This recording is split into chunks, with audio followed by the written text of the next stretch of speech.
1989ல் China கிட்ட இருக்கிற ஒரு போர் பகுதியில் என்ன பண்ணாருன்னா ஒரு சைலண்ட் ஸ்டாண்ட் அப்படின்னு சொல்லிட்டு ஒரு ஃபோட்டோகிராஃப் வந்து ஃபேமஸ். அதாவது ஒரு சாதாரண மனுஷன் ஒரு பீரங்கி முன்னாடி நின்றுட்டு ஒரு 30 to 40 செகண்ட்ஸ் அங்கேயே நின்றுருக்காரு. அது வந்து ஃபோட்டோ அப்படியே பின்னாடி இருந்து படம் பிடிச்சிருக்காங்க. ஸோ இது வந்து ரொம்ப ஃபேமஸான ஒரு ஃபோட்டோகிராஃபாக இருந்துச்சு. This is called silent photograph.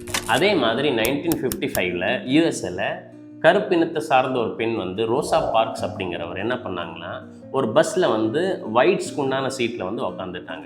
நீங்கள் இங்கேருந்து எந்திரிங்க அப்படின்னு சொல்லும்போது அவங்க எந்திரிக்கவே இல்லை. கடைசி வரைக்கும் சைலண்ட்டாக இருந்து போராடினாங்க. இது வந்து ஒரு மிகப்பெரிய சோஷியல் சிவில் டிசோபியன்ட் மூமெண்ட்டாகவே மாறி. இவங்களுக்கெல்லாம் முன்னோடி எங்கேருந்து தெரியுமா வந்துச்சு? நமக்கு இந்தியாவிலேருந்து தான் வந்துச்சு. பேசிக்கலி வந்து 1930 பக்கம் வந்து என்ன பண்ணாங்கன்னா மகாத்மா காந்தி வந்து ஒரு 25 days நடந்தே போய் கிட்டத்தட்ட 390 kilometers நடந்தே போய் வந்து அந்த சால்ட் லா வந்து பிரேக் பண்ணாங்க. சரி 25 நாள் நடந்தானே போகிறாரு, இவர் என்ன சாதிக்க முடியும்னு சொல்லிட்டு நினச்ச பிரிட்டிஷ் அவருக்கு இது வந்து ஒரு பெரிய அடியாக வந்துச்சு. இந்தியாவிலே வந்து நமக்கு குவிட் இந்தியா மூமெண்ட்னு சொல்லிட்டு ஒரு மிகப்பெரிய புரட்சி வந்து அவர் பண்ணார். ஸோ சைலன்ஸுங்கிறது நமக்கு எப்பயுமே சரண்டர் கிடையாது. அதுவே ஒரு மிகப்பெரிய புரட்சி என்று நமக்கு ஹிஸ்ட்ரி வந்து சொல்கிறது.